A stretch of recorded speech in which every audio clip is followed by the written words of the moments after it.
สายน้ำซองไหลล่องผ่านเมืองหินแก่นหนาวหมอกสร้างไม้แห้งแข็งใจขาดผู้แอบอิงหนาวหมอกปานใดอ้ายยังคิดว่าเป็นแดนสุขสมอุลาพานาแห่งนั้นงามยิ่งนกน้อยงอยเคียงส่งเสียงอดอ่อนสุดจริงหนาวหมอกขาดคนแอบอิงขาดยิ่งหนาวและโทถ้าปรึกษามาลาลากสีเหมือนแดนสุขาวดีสง่ามเหลือที่สวนทรงสวนใจข้าฝันหาไฟใจนิยมธรรมศาสตร์งามสม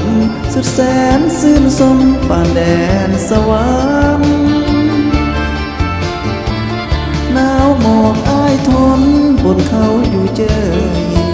อาศัยทิวทัศน์ที่เคยพวกเคยวันไว้หนาวนั้นเพราะข้า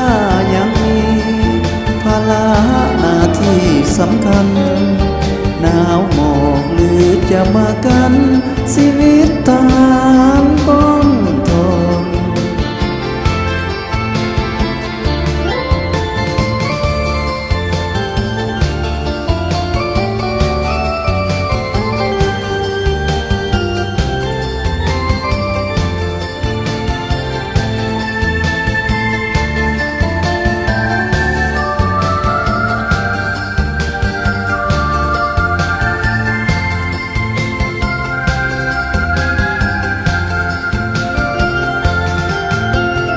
ถ้า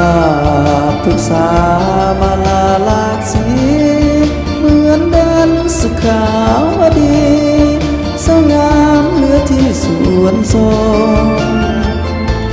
สวนใจข้าฝันหา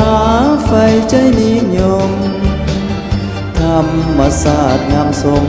สุดแสนซื่นสมปานแดนสวรรค์หนาวหมอกอ้ายทนบนเขาอยู่เจยอาศัยจินพร้อมสิเสยบ่เคยวันไหวหนาวนั้นเพราะข้ายังมีภาระหน้าที่สำคัญหนาวหมอกหรือจะมากันชีวิตทหาร